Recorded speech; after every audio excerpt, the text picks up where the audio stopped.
તો મનાવી લેજો રે હે વો દાજી રે હે મારા વાલાને હે વડીને કેજોજી.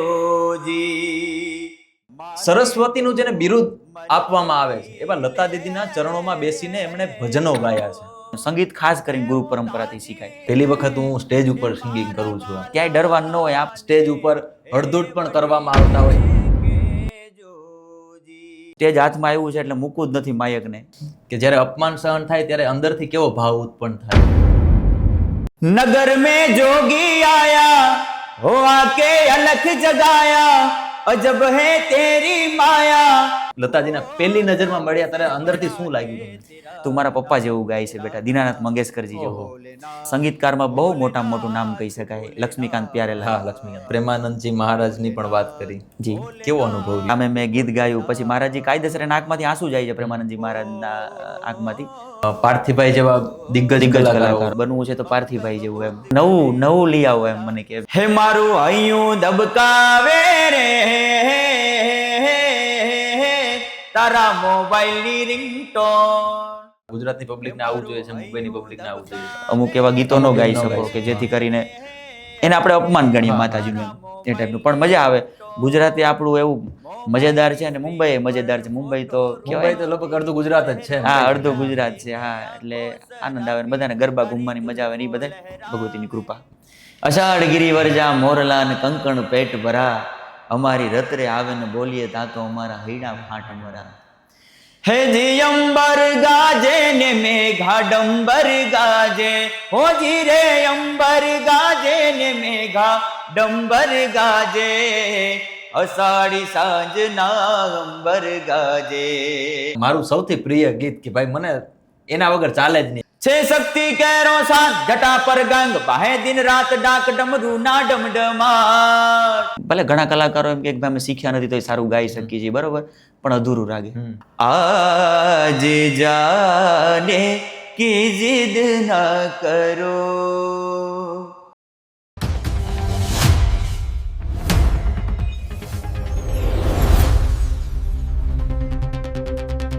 નમસ્કાર મિત્રો, હું સમ્રાટ અને તમે જોઈ રહ્યા છો ચક્રવાત.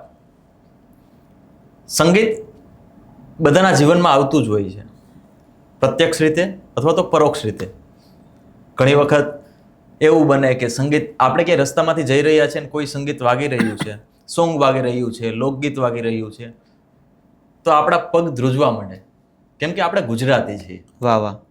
અને એમાં પણ જ્યારે ગરબાની જે થનગનાટ થાય ને ત્યારે આપણા પગ, હૃદય, માથું, ભેજું બધું સાઈડમાં રહી જાય.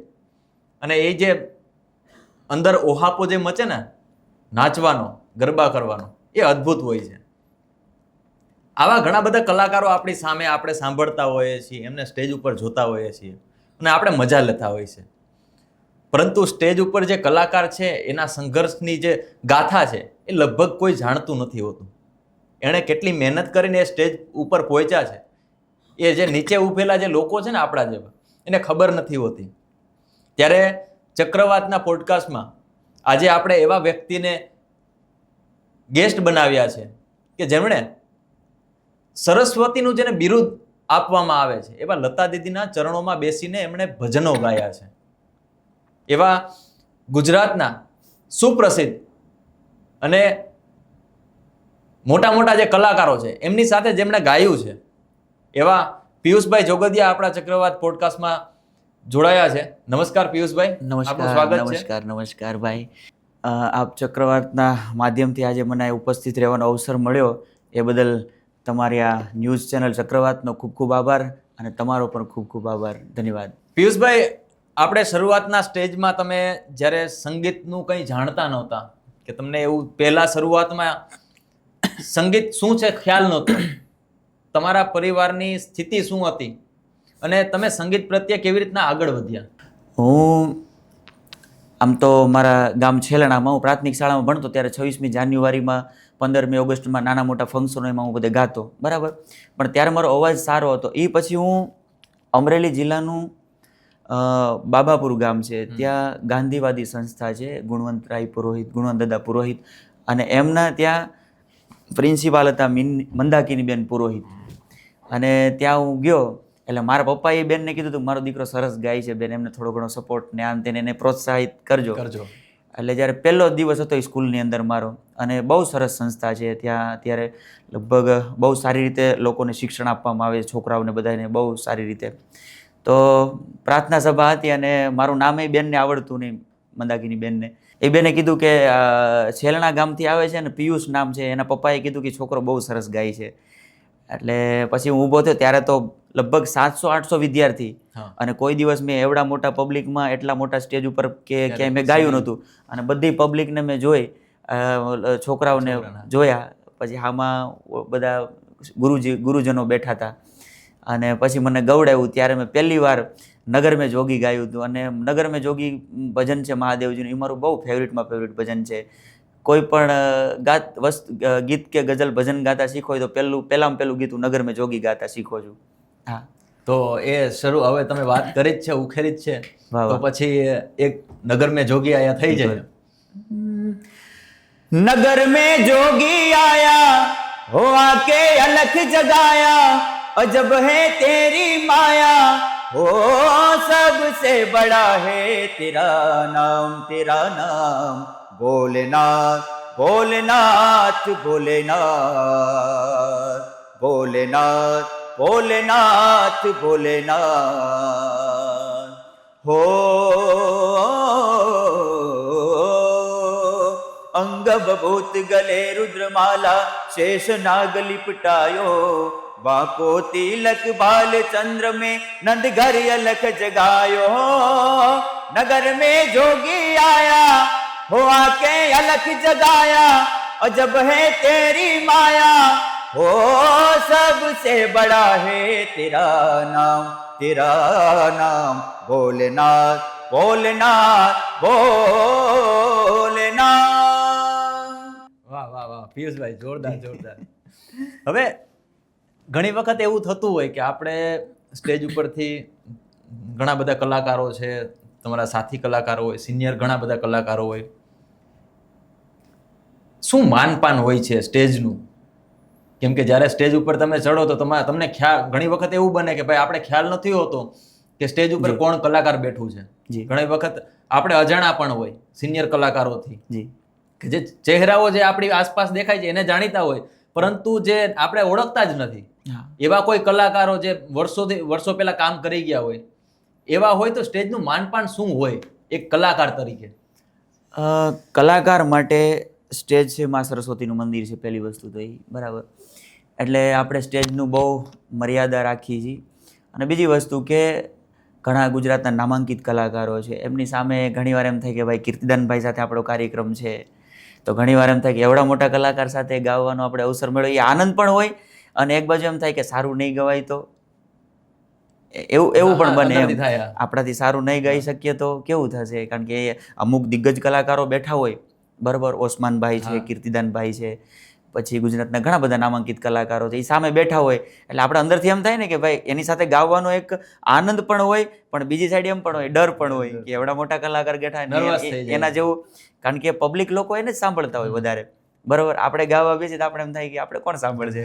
પણ ઘણીવાર ઈશ્વરની કૃપાથી એવું થાય છે કે એ લોકો શાંતિથી સાંભળતા હોય, સાંભળ્યા પછી એમ પણ કહેતા કે બહુ સરસ અવાજ છે બેટા, અને બસ અવિરત તું મહેનત ચાલુ રાખજે, ઈશ્વર તને ખૂબ સારો કંઠ આપ્યો છે અને ખૂબ મહેનત કર, અમારો જ્યાં પણ તને સપોર્ટની જરૂર પડે ત્યાં અમે બેઠા છે. અને બીજી વસ્તુ એ કે સ્ટેજ તો હંમેશા માટે સરસ્વતીનું મંદિર છે, અને ઓડિયન્સ પ્રેમ કરે છે એ થકી આપણે ઉજળા હોય છે ઘણીવાર, બરાબર. અને એના આશીર્વાદથી અને મહાદેવના આશીર્વાદથી બધું હાલે છે અવિરત. શરૂઆતમાં જ્યારે તમે સંગીત તરફ આગળ વધ્યા, તમને એવું થયું કે ભાઈ સંગીત મારે શીખવું છે, તો ક્યાંથી, ગુરુ કોણ તમારા શરૂઆત ક્યાંથી કરી? તમારા આંગળી પકડીને જઈને ચલાવ્યા હોય સંગીત? જી બિલકુલ. રાજુલા ગામની બાજુમાં એક ખાખબાઈ ગામ છે, એ દાદા છે, એ અમારા રિલેટિવ જ થાય છે, અને મારા મમ્મીને દીકરી માને છે. એટલે હું જ્યારે વેકેશન હોય ને, ઉનાળાનું દિવાળીનું વેકેશન હોય, એટલે મારા પપ્પા છે ને મને ત્યાં મૂકી જાય, હું નાનો એવો હતો ત્યારે. કારણ કે પપ્પાને ખબર હતી કે ભાઈ આને સંગીત સિવાય બીજો કોઈ રસ નથી. હવે મારે બનવું છે કલાકાર ને મારા પપ્પા મને કે ભાઈ તારે ડૉક્ટર બનવું છે, એમ મેળ પડે? એટલે પપ્પાને ખબર પડી ગઈ કે આ બીજે ક્યાં પાર્ટી હાલવાની છે નહીં. એટલે એને મને કીધું કે તું સંગીત, એટલે મારા દાદા છે નાયા બાપા બહુ સારા પ્રખર ભજનીક છે, અને એમ કહેવાય ને સંતવાણી આરાધક બહુ મસ્ત કરે, સંતવાણી આરાધક બહુ પાવરફુલ સંતવાણી આરાધક છે, અને એનો અવાજ તમે સાંભળો તો તમારું દિલ ખુશ થઈ જાય. ક્યારેક આપણે અહીંયા લઈ આવશું, અને આપણો દેશી માહોલ હશે ને ત્યારે આ સ્ટુડિયોમાં જરૂરથી એકવાર લઈ આવીશ દાદાને. અને એમને મને બહુ હૃદયથી બધા ભજનો, અને એમને મને પહેલી વાર કે ભાઈ અહીંયા તારે આ કરીને અહીંયા આવી રીતે સાખી બોલાય, અહીંયા આ ભજન ગવાય, રામાપીરનો પાઠ છે તો તારે આ ભજનથી શરૂઆત કરાય, બરોબર, એ રીતે મને કરી. પછી આ પ્રહર પ્રમાણે પછી મને એની સાથે કાર્યક્રમમાં લઈ જતા, બધે નાના મોટા કાર્યક્રમ હોય ને તો ત્યાં મને બેસાડે, અને પબ્લિક ખૂબ રાજી થાય બધા મારો અવાજ, કારણ કે આપણે ત્યારે તો બાળ કલાકાર હોય એટલે આમે લોકોને મજા આવે કે બાળક ગાય છે, બાળક ગાય છે, અવાજ એ ટાઈપનો, એટલે બાળકોને એમાંથી ધીરે ધીરે પ્રોત્સાહન મળ્યું. પણ અમારા નાયબ બાપાનો સપોર્ટ મને ખૂબ, હજી પણ એ ગમે ત્યાં પ્રોગ્રામમાં અમે આરે ભેગા થયા હોય ને તો એ નીચે બેઠા હોય ત્યાં સુધી હું સ્ટેજ ઉપર ન જાવ. એક ગુરુની મર્યાદા છે, કારણ કે સંગીત વસ્તુ છે એ ગુરુ પરંપરા શીખવાની પરંપરા છે. અત્યારે તો ઓનલાઈન ક્લાસ છે ને બધા પોતપોતાના, અત્યારે તો બીજી શિડ્યુલમાં બધું એમ જ હોય, બરાબર. એટલે અમુક વસ્તુ ગુરુ પરંપરાથી શીખવાનું, સંગીત ખાસ કરીને ગુરુ પરંપરાથી શીખાય. તો એ મારા ગુરુના ખૂબ મને આશીર્વાદ છે, અને એમના આશીર્વાદથી અત્યારે જે કાંઈ છું એ નાયા બાપાના આશીર્વાદથી છું, એવું છે બધું.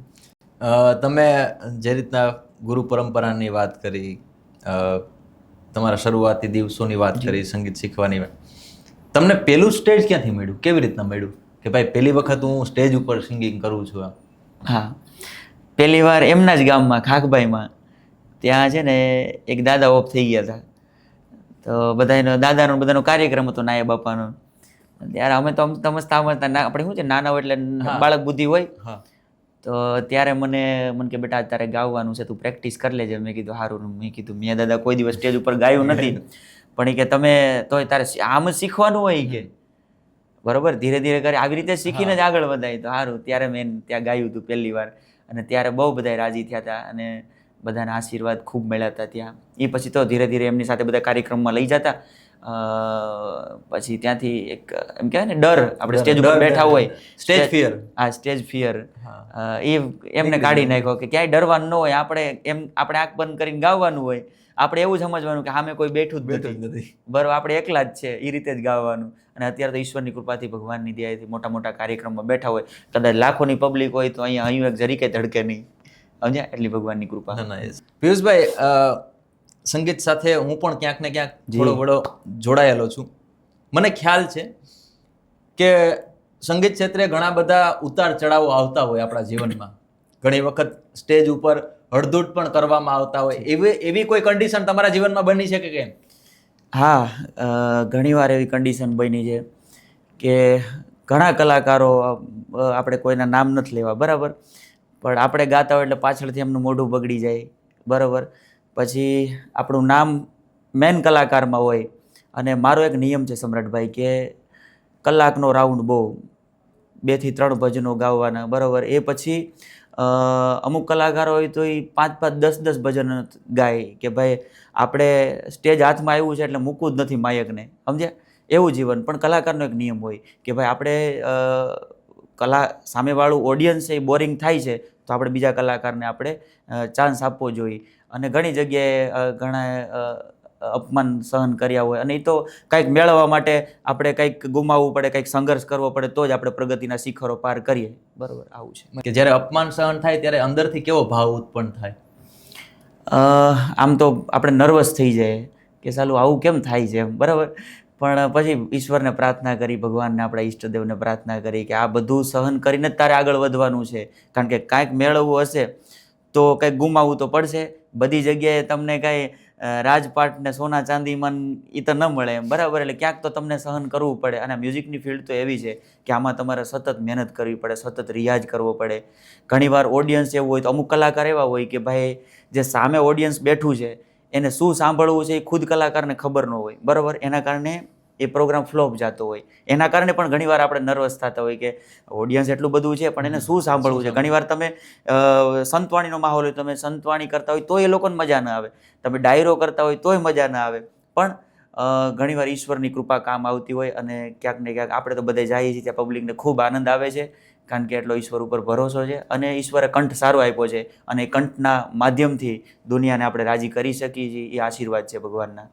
પિયુષભાઈ, જેમ મેં શરૂઆતમાં ઇન્ટ્રોમાં જે વાત કરી કે લતાજીની ખાલી લતાજીના દર્શન કરવા પણ અહોભાગ્ય કહી શકાય. જી. તમે તો એમના પગ પાસે બેસી અને એના તમે ખોળામાં. એમના ખોળામાં બેસી અને તમે સંગીતના સૂર લેરાયા. પણ કહી શકાય કે ભાઈ મા સરસ્વતીની બાજુમાં સંગીત આપણા મોઢે કેવું લાગે, એમ કેવો અનુભવ હતો આપનો? અંદર તમે જ્યારે લતાજીના પહેલી નજરમાં મળ્યા ત્યારે અંદરથી શું લાગ્યું તમને? લતા દીદી એટલે એમ કહી શકાય સાક્ષાત માં સરસ્વતી. અને સાહેબ એમના તમે એમ ખાલી એમની સામે જોઉં તો એમ લાગે એની આંખમાં એટલું તેજ, પાવરફુલ તેજ, એમ કહેવાય ને કે જે અમુક બહુ જ્યારે કોઈ પણ વસ્તુમાં પરિપૂર્ણ થાય ને ત્યારે એનો ઓરા છે ને પાવર, સાધુ કહી શકાય, સિદ્ધિ પ્રાપ્તિ કરેલા વ્યક્તિ, એમ સંગીતની સિદ્ધિ પ્રાપ્ત કરેલા વ્યક્તિ. એટલે લતાજી, અને લતાજી પાસે જવા માટે મારા મહેશ મામા, જે એમની સાથે 28 વર્ષ એમને કામ કર્યો, મહેશભાઈ રાઠોડે, અને એ અમારા ઘરે અવારનવાર આવતા ત્યારે મેં કીધું મામા મારે દીદીના દર્શન કરવા છે. મને કે સારું, કાંઈ વાંધો નહીં, હું તને મળાવું. પછી એકવાર ફોન આવ્યો મને કે દીદીને તારા દર્શન કરવા હોય તો આય. પછી હું ગયો અને મારો પરિચય બહુ સરસ મજાનો હોય. પણ મામા અત્યારે મને દીકરા કરતા વિશેષ આચવે મને એ મહેશભાઈ. અને જ્યારે હું પહેલી વાર ગયો ત્યારે એમના ચરણોમાં, કારણ કે એની બાજુમાં તો ન બેસાય, એટલે એના ચરણોમાં બેસી ગયો અને એને કોટી કોટી વંદન કર્યા. બધું મને પૂછ્યું, મામાએ પરિચય આપ્યો કે ભાઈ એ મારો ભાણો છે અને દીદી અત્યારે બધા સ્ટેજ પ્રોગ્રામ ને બધું કરે છે, એમ બરાબર, ભજનો ગાય છે, ગીતો ગાય છે, બધું કરે છે. એટલે દીદી બહુ રાજી થયા. અને પછી એને મારો અવાજ સાંભળ્યો ને મને કે મેરે કો કુછ સુના. એટલે પછી મેં ગાયું, ઓધાજી મારા વાલાને વઢીને કેજો, માને તો મનાવી લેજો. એટલે ઘડીક આમ સામું જોઈ રહ્યા, આમ અંદરથી એટલા રાજી થયા મારો અવાજ સાંભળી. પછી મને કે તું મારા પપ્પા જેવું ગાય છે બેટા, દીનાનાથ મંગેશકરજી જેવું. એટલે મને બહુ અંતરથી આમ રાજી થયો કે બહુ. પણ કે તારો અવાજ છે ને કે ભક્તિ સંગીતનો છે, એટલે તું ભક્તિ સંગીતને પકડી રાખજે. એટલે ભજનો છે, હિન્દી ભજનો છે, કબીર સાહેબની કોઈ વાણી છે, એટલે એ તારા કંઠમાં બહુ સારું લાગશે. અને એ એમના દર્શન કર્યા પછી એમના આશીર્વાદથી અત્યારે જે કાંઈ છું ને એ લતા દીદીના આશીર્વાદથી છું, મા બાપના આશીર્વાદથી છું, અને ખાસ કરીને અમારા મહેશ મામાના આશીર્વાદ, મારા મહેશ મામા રાઠોડ અને એમના આશીર્વાદથી હજી પણ સંગીતની દુનિયામાં કે કોઈ પણ વસ્તુમાં મને જરૂર પડી હોય ને તો અમારા મહેશ મામા મારી બાજુમાં પહેલાં ઊભા રહી. એમ કે ક્યાંય પણ તને જરૂર પડે હું ઊભો છું. એમ કોઈ પણ, હું મુંબઈ ગયો હોય ને મને બોલિવૂડની જરૂર પડી હોય કાંઈ પણ, તો એ ફોન કરો એટલે મારું કામ થઈ જાય. એટલો મને સપોર્ટ છે મારા મહેશ મામાનો. ઓધાજીને સાંભળવાનું તો મારી પણ ઈચ્છા છે. બહુ વર્ષો પહેલા મેં સાંભળ્યું હતું તમારા મોઢે. જી જી જી ભાઈ. અને કદાચ મને યાદ છે ફેસબુકના માધ્યમથી રાજકોટની હોસ્ટેલમાં કોઈ લાઈવ કર્યું હતું અને એ મારા ફીડમાં આવ્યું ફેસબુકમાં. અને એ ઓધાજી, એ પેલો શબ્દ તમારા મોઢેથી જે નીકળ્યો હતો એ મારા કાને પહોંચ્યો હતો. પછી હું તમારો ફેન થઈ ગયો હતો અને હું સ્પેશિયલી તમને પછી મળવા આવ્યો હતો. જી જી ભાઈ. એટલે મારે પાછી યાદો વાગોળવી છે. વાહ વાહ વાહ. કારણ કે એ બહુ સુંદર મજાનું ભજન છે અને એ લતાજીએ પણ ગાયેલું છે, એટલે જ મેં એમની સામે ગાયું હતું. એટલે મને પણ એ ખૂબ ગમતી રચના છે. માને તો મનાવી લેજો રે હે વો દાજી રે, હે મારા વાલાને હે વડીને કેજો જી, માને તો મનાવી લેજો હે વો દાજી રે, એ મારા વાલાને હે વડીને કેજો જી.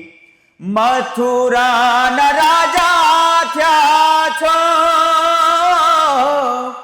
એ ગોવાળોને ભૂલી ગયા છો જી. મથુરાના રાજા થયા છો, એ ગોવાળોને ભૂલી ગયા છો જી. એ માનીતી ન મોલે ગયા છો હે ઉદ્ધવજી રે, એ મારા વાલાને હે વડીને કેજો જી. અરે માને તો મનાવી લેજો એ ઉદ્ધવજી રે, એ મારા વાલાને એ વડીને કે જોજી. ક્યાં વાત પાછી ધન્યવાદ. જે જૂની યાદો હતી વાગોળાઈ ગઈ. જય હો. પણ પેલું હોય ને કે ભાઈ તમે સંગીત સાથે જોડાયેલા હોય કે ન જોડાયેલા હોય, પણ અમુક વસ્તુ અમુક સમયે તમારા કાનમાં એવા શબ્દો પડી જાય, અમુક એવું સંગીત આવી જાય જે તમને આખી જિંદગીભર યાદ રહેતું હોય. જી ભાઈ.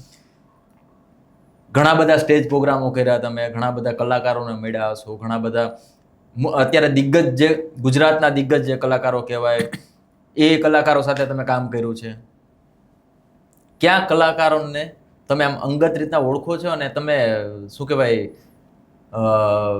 એવું લાગે કે ભાઈ હું ગમે ત્યારે એમની પાસે જઈશ ને તો એ મને ક્યારે ના નહીં પાડે? આમ તો બધાય કલાકારો આપણે પ્રેમ કરે અને નામથી ઓળખે. એમની સાથે લગભગ ગુજરાતના તમામ કલાકારો સાથે મેં કાર્યક્રમો કર્યા, પણ વધારે અતિમાં અતિ મને ગમતા હોય તો હેમંત ચૌહાણ. કારણ કે એને પહેલી વાર મને સ્ટેજ અપાવેલું એમના સ્ટુડિયોમાં, મને એમ મારી સાથે એમને ગાયેલું, જો કે એમની સાથે મેં ગાયેલું એમ. અને ગમે ત્યારે કંઈ પણ મને કોઈ ભજન છે, કોઈ ગીત છે, એ કાંઈ નવું લખાઈને આવ્યું તો મને કાંઈ ખબર ન પડતી હોય ને કે ભાઈ આમાં મારે કઈ રીતે ગાવું અને કયો ઢાળ આપવો, તો હેમંતભાઈને વોટ્સઅપ દ્વારા મોકલું એટલે તરત જ મને બિચારા બેસી અને સરસ મજાનું મને કમ્પોઝિશન કરીને મને મોકલે. પછી મને કહે કે આવી રીતે ગાવાનું, આવી રીતે ગાવાનું. અને એકવાર તો એનો સ્ટુડિયો છે એક તારો, જ્યારે મારે એક રેકોર્ડિંગ ચાલુ હતું ને ત્યારે સામે ઊભા રહીને મને કે બેટા આમ ગા, આવી રીતે. આટલા મોટા દિગ્ગજ કલાકાર, આજે પદ્મશ્રી, એટલે એ જેવી તેવી હસ્તી ન કહેવાય હેમંત ચૌહાણજી. અને એમની સામે મને એમનો મને સપોર્ટ બહુ એમ પહેલેથી, હજી હાલ તક ગમે ત્યારે આપણે ફોન કરીએ ત્યારે બહુ પ્રેમથી જવાબ, બહુ નિર્મળતાથી જવાબ આપે કે બેટા આમ કર. કારણ કે એને કંઈક દેખાણું હશે આપણામાં કે આ કલાકાર બનવાને લાયક છે. ત્યારે તો મારી ઉંમર બહુ નાની, ત્યારે મને કોઈ સ્ટેજ નહોતું, ત્યારે મને એમની સાથે મને ગવડાવેલું હેમંતભાઈ અને એમના દીકરા મયુરભાઈ ચૌહાણ. એ અમે ત્રણેય જણાએ સાથે મળીને સરહદના રખવાળ આપણા ભારતના સૈનિકોને એ ગીત સમર્પિત કર્યું હતું 26મી જાન્યુઆરીના દિવસે. અને એવા અમુક જીવનમાં સમ્રાટભાઈ આશીર્વાદ મળેલા છે ને, જેમ કે લતા મંગેશકરજી, પછી હેમંત ચૌહાણ, પછી વૃંદાવનમાં પ્રેમાનંદજી મહારાજ, પછી હમણાં જે સંગીતકારમાં બહુ મોટામાં મોટું નામ કહી શકાય લક્ષ્મીકાંત પ્યારેલાલ. અને એમની પાસે પણ હમણાં મને મળવાનો મોકો મળ્યો, એમને ગાવાનો મોકો મળ્યો. પછી ગાયા પછી તો મને બહુ ખુશ થયા એમ. એટલે એ બધાએ આશીર્વાદ અમારા મહેશ મામાને, એના થકી બધું થાય એમ. થોડી ઘણી ઈશ્વરની કૃપા અને આપણી થોડીક મહેનત. હા, એટલે તમે હમણાં પ્રેમાનંદજી મહારાજની પણ વાત કરી. જી. કેવો અનુભવ રહ્યો? આમ લગભગ મોસ્ટ ઓફલી એવું થતું હોય અત્યારે પ્રેમાનંદજી મહારાજ સોશિયલ મીડિયા અને ત્યાં બહુ મોટું માહોલ છે એમને, કે એમના દર્શન કરવા માટે સેલિબ્રિટીથી લઈને ઘણા બધા લોકો જાય છે સ્પેશિયલી એમને મળવા માટે. જી. કેવી અનુભૂતિ થાય એમ? સામે હોય આપણી સામે તો શું લાગે અંદરથી? પહેલી વસ્તુ તો એ એમના હું સ્ટેટસ ને એવું બધું જોતો, ક્યારેક ફ્રી બેઠા હોય તો યુટ્યુબના માધ્યમથી એમનો જે પ્રવચન આવે એ હું સાંભળતો. અને હમણાં લગભગ 1.5 મહિના પહેલાં મારે વૃંદાવન જવાનું હતું, ત્યાં મારો પ્રોગ્રામ હતો વૃંદાવનમાં. એટલે અમે તો એ કાર્યક્રમ કરવા માટે જ ગયા હતા. પછી એમ થયું કે મહારાજજી અહીંયા રહી છે, ત્યાં કલીકુંજમાં એમનો આશ્રમ છે. તો સવારમાં જોઈએ ને તો લગભગ 40-45 હજાર પબ્લિક હોય ત્યાં. એમને ખાલી સવારમાં જે પ્રભાત ફેરી નીકળે ને ખાલી, ત્યારે 40-45 હજાર પબ્લિક ખાલી એમને દર્શન કરવા માટે, એમને જોવા માટે એ પબ્લિક હોય. મેં કીધું આમાં આપણો વારો થોડો આવે એમ. બરોબર. પછી એક મનમાં એક વિશ્વાસ હતો કે આપણે આમ તો દર્શન કરવા નથી, પણ આપણે ફેસ ટુ ફેસ એમની સામે ગાઈને જવું છે. અને ઈશ્વર એટલો આપણી પર રાજી છે, ગમે તે વસ્તુ મેં મારા હૃદયથી ધાર્યું હોય ને ભગવાનને હું એટલી પ્રાર્થના કરું મહાદેવજીને, એટલે મારું કાર્ય સિદ્ધ થાય. અને ખાસ કરીને દર્શન માટે નહોતા ગયા, ત્યાં ગયા પછી એવી અનુભૂતિ થઈ કે મારે દર્શન કરવા છે પ્રેમાનંદજી મહારાજના. તો ત્યાં એક મહારાજ હતા, એને વાત કરી. મેં કીધું હું ગુજરાતી ભજન કલાકાર છું અને મારે પ્રેમાનંદજી મહારાજને એમના દર્શન કરવા છે. તો કે આપ નહીં મિલ सकते, अभी तो महाराज जी की तबीयत ठीक नहीं है. તો 2-3 વાર રિક્વેસ્ટ કરી. પછી મેં થોડું ગાયું એમની સામે, તો બહુ રાજી થયા. આપકા વોઇસ તો બહુ બઢિયા વોઇસ છે, તો સુનાઓ મહારાજ જી કે કુછ જાઓ એમ કરીને. પછી મને ટોકન આપ્યું, અને VIP ટોકન મને આપ્યું. અચ્છા. જે બધાને આપે ને, મોટા મોટા સેલિબ્રિટી જાય છે, બધાને મળવાનો મોકો નથી મળતો, પણ કીધું ને કે ભાગ્ય હોય તો એ વસ્તુનું દર્શન થાય એમ. તો VIP ટોકન મને આપ્યું. હું ગયો એમની સામે, મેં ગીત ગાયું. પછી મહારાજજી કાયદેસર એના આંખમાંથી આંસુ જાય છે, પ્રેમાનંદજી મહારાજના આંખમાંથી.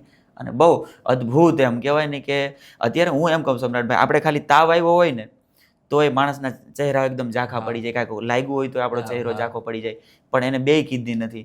પણ સાહેબ તમે એનું તેજ જોવો ને એના ચહેરાનું, એમ કે સાક્ષાત ભગવાન છે, ભગવાનનું સ્વરૂપ છે. એટલો એનો તેજ, એનો ઓરા એટલો પાવરફુલ.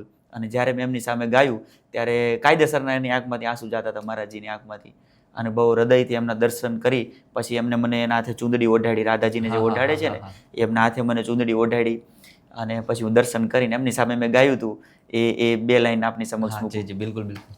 राधे नाम के हीरे मोती मैं बिखराऊं गली गली, राधे नाम के हीरे मोती मैं बिखराऊं गली गली, ले लो रे कोई राधे प्यारो शोर मचाओ गली गली, बोलो राधे बोलो राधे बोलो राधे राधे, बोलो राधे ભજ મન રાધે બોલો રાધે રાધે.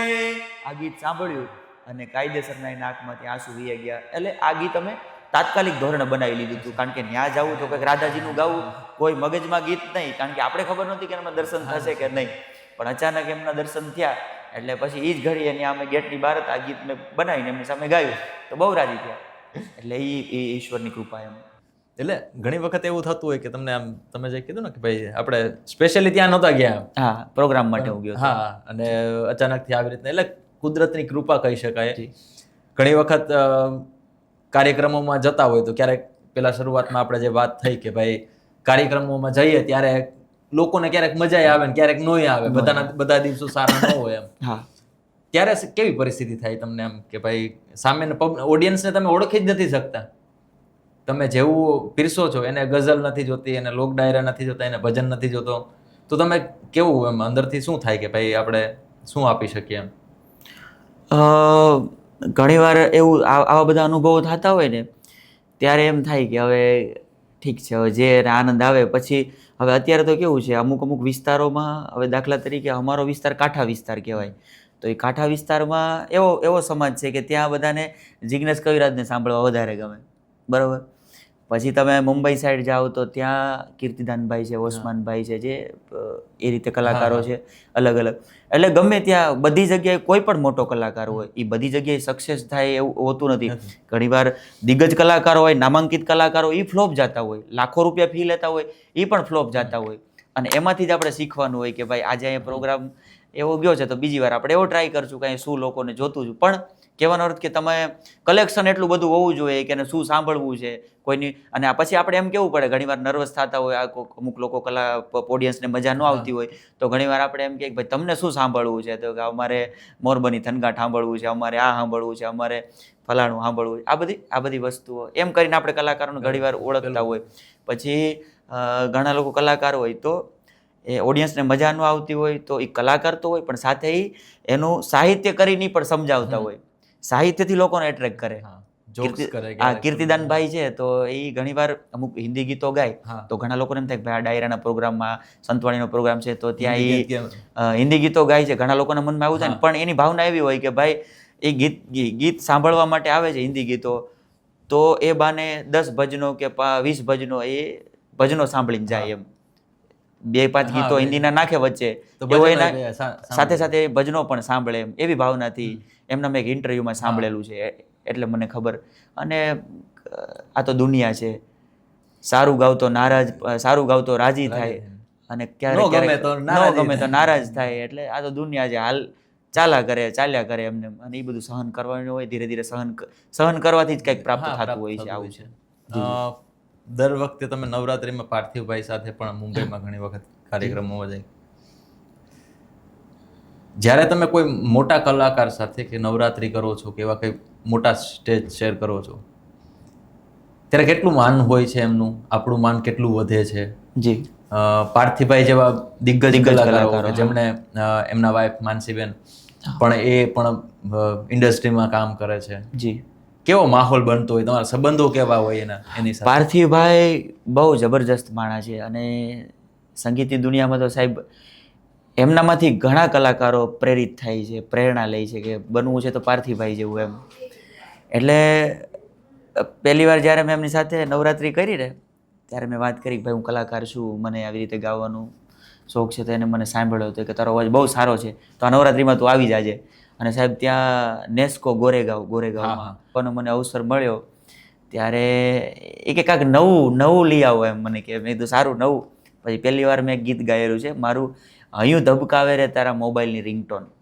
એ એને બહુ ગમે ને જ્યારે હું અહીંયા સ્ટેજ ઉપરથી ગાઉં ને ત્યારે પબ્લિક ખૂબ રાજી થાય એમ કે પછી 9 દિવસ પતે ને પછી આપણે નીચે ઉતરતા હોય તો પબ્લિક આવે કે તમારું જે રિંગટોન વાળું ગીત છે ને એ અમને બહુ મજા આવે. એ ગીત વાગે ને એટલે અમે થાકી ગયા હોય ને તો પાછા ઊભા થઈને કે રમવા આવી એમ.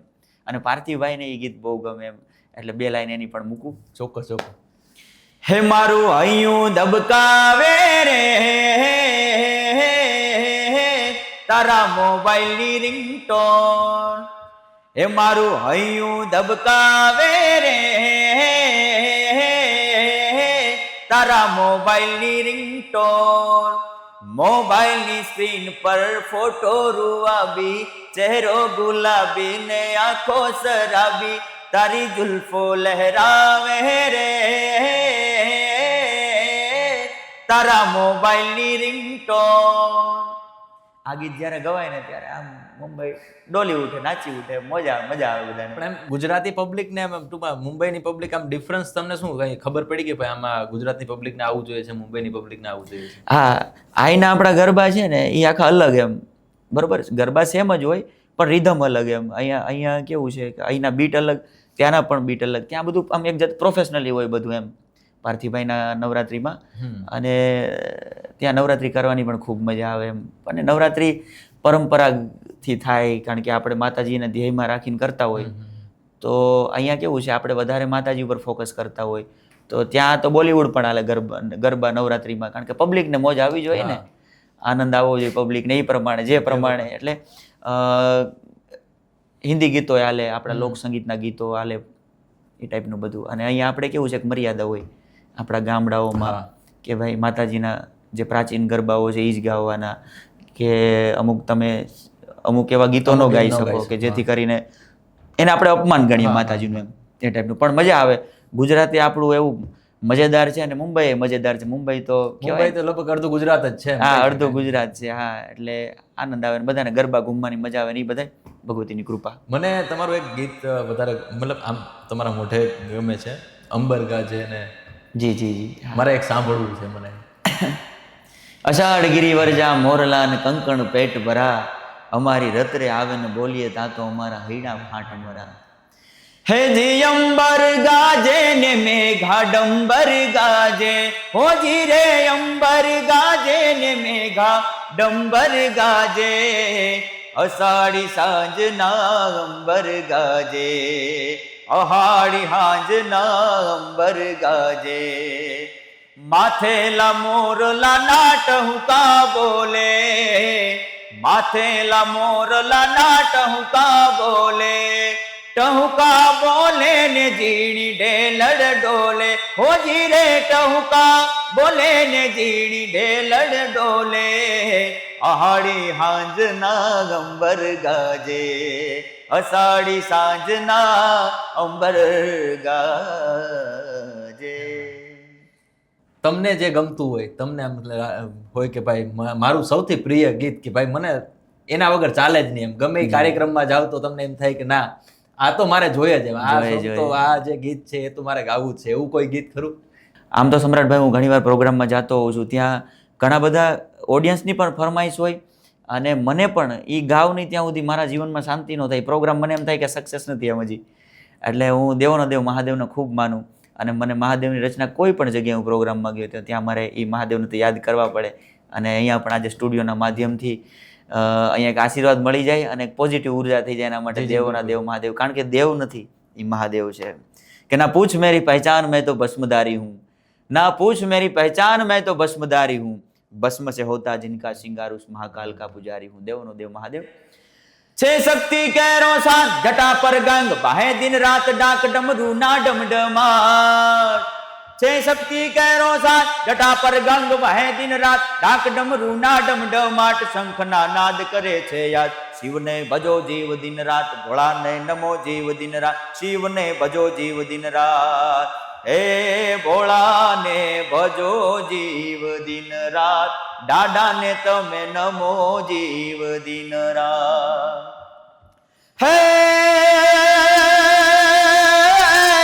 કે શિવજી શોભે છે કૈલાસ કૈલાસ કૈલાસ, કે શિવજી શોભે છે કૈલાસ, ત્યાં વસે દેવો ઋષિરાજ, ચારણો નદી ચરાવે ત્યાં દેવો પણ કરે છે એક જ વાત, શિવને ભજો જીવ દિન રાત, ભોળાને નમો જીવ દિન રાત, શિવને ભજો જીવ દિન રાત, હે ભોળાને ભજો જીવ દિન રાત, દાદાને તમે નમો જીવ દિન રાત. મહાદેવ ભોલેનાથ, મહાદેવ ભોલેનાથ, મહાદેવ ના જગની શંકા, મૃદુ મૃદુ ભંકા, ગમ ગમ ગમકા ગુરુકા, ઢોલોકા ડંકા, હોમ તરંકા, ડમ ડમ ડંકા ડમરુકા, રણતુમ ધડંકા, ભેદ ભડંકા, ગગન સહિષા મહેશા, જય દેવ સદેશા, હરણ કલેશા, મદન હમેશા મહેશા. ધિમ તનાના ધિમ તનાના ધિમ તનાના ધિમ તનાના ધિમ તનાના ધિમ તનાના ધિમ તનાના દેરના. મહાદેવ ભોલેનાથ, મહાદેવ. તો આ રચના મારી અતિમાં અતિ પ્રિય રચના છે મહાદેવની. જી ભાઈ, સાચી વાત છે. પણ એ તો તમે જેમ જેમ જેમ જેમ તમે આગળ વધતા જાઓ અને કલાકારો સાથે બેસતા જાઓ, લોકો સાથે તમે કનેક્ટ થતા જાઓ, એટલે એ વસ્તુ થાય. કોઈ હિન્દી ગઝલ બઝલ આપને? હા બિલકુલ.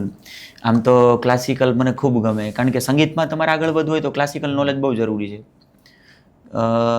ભલે ઘણા કલાકારો એમ કે ભાઈ અમે શીખ્યા નથી તો સારું ગાઈ શકીએ છીએ, બરોબર, પણ અધૂરું લાગે, અધૂરું, સમજ્યા?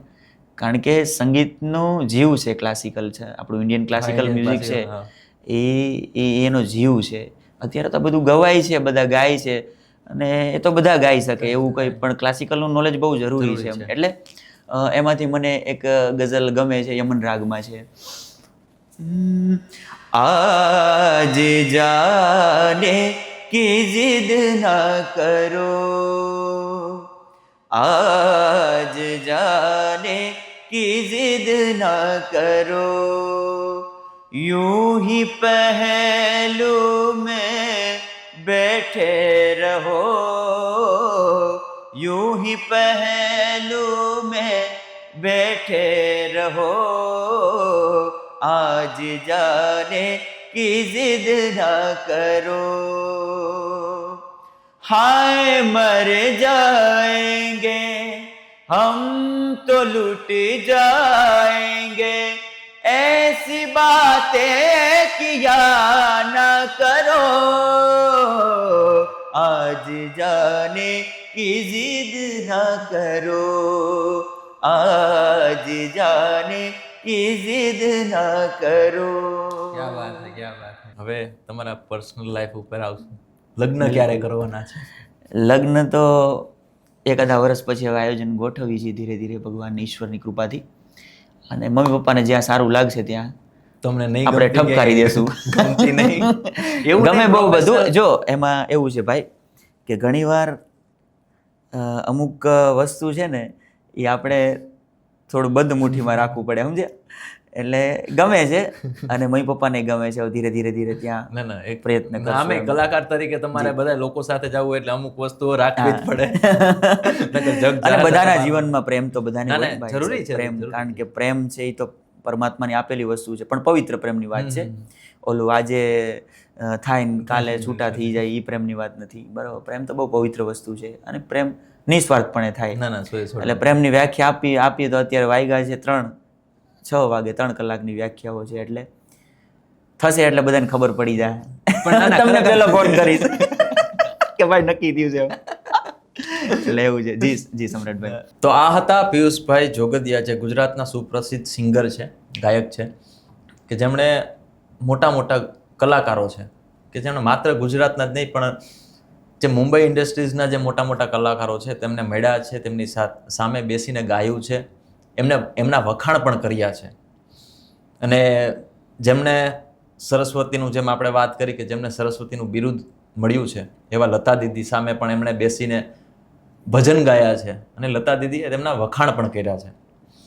એટલે આવા જે આપણી પાસે જે સિંગરો છે એમને આજે આપણે ઉપાડવાની વાત છે કે અટાણે જે શું કહેવાય કે લોકો મોટા મોટા સિંગરોને જાણે છે, પરંતુ એવા ઘણા બધા ગાયકો છે, એવા ઘણા બધા કલાકારો છે જે તમારી નજરમાં નથી હોતા, પરંતુ જે એમના સંઘર્ષો છે એ ક્યાંક ને ક્યાંક ખૂબ ઊંડાણપૂર્વક હોય છે, અને એ એવા વિસ્તારમાંથી આવે છે, એવા પરિવારમાંથી આવે છે જેની આપણે કલ્પના પણ ન કરી શકીએ. ઘણી વખત એવું થતું હોય કે નાના કલાકાર અથવા તો નાના વ્યક્તિ કે નાના પરિવારમાંથી આવતો એક વ્યક્તિ એ મુંબઈ સુધી પહોંચે છે, પરંતુ આપણે જાણતા જ નથી. એટલે આજે જે પિયુષભાઈ સાથે આપણે વાત કરીને ત્યારે મને એવું લાગ્યું, પર્સનલી એવું લાગ્યું કે ખરેખર આપણે જે કલાકારો છે ને એને આપણે સ્ટેજ આપવાની ખરેખર જરૂરિયાત છે. ઘણા બધા એવા કલાકારો છે પિયુષભાઈ કે જેમને સ્ટેજ નથી મળતી, ઘણા બધા સારા સારા કલાકારો છે. તો આપણી સૌની જવાબદારી છે કે આ ઘણા બધા એવા કલાકારો, નાના કલાકારો છે જેમને સ્ટેજ મળવું જોઈએ, અને એ સ્ટેજના કારણે એ લોકો સુધી પહોંચશે. એ એક વખત કોઈને સ્ટેજ મળશે તો આખી જિંદગી તમને યાદ રાખશે. બિલકુલ. એટલે મારી અને પિયુષભાઈની અને ચક્રવાત ન્યૂઝની લોકોને અપીલ છે કે ઘણા બધા એવા કલાકારો છે એને સ્ટેજ આપો, અને આજે જો એ સ્ટેજ ઉપર ચડશે તો આવનારા ભવિષ્યમાં એ ગુજરાતનો, ભારતનો કદાચ તારો બની શકે એમ છે. બિલકુલ. અને સમ્રાટભાઈ, તમે મને આ ચક્રવાત ન્યૂઝ પોડકાસ્ટમાં તમે મને બોલાવ્યો એ બદલ તમારો ખૂબ ખૂબ ધન્યવાદ. અને ચક્રવાત યુટ્યુબ ચેનલને લાઇક, શેર અને સબસ્ક્રાઈબ કરવાનું ભૂલતા નહીં, અને અમારા સમ્રાટભાઈને ખૂબ બધાય સપોર્ટ કરો એવી હૃદયથી પ્રાર્થના. હર હર મહાદેવ, જય માતાજી, વંદે માતરમ. આભાર પિયુષભાઈ.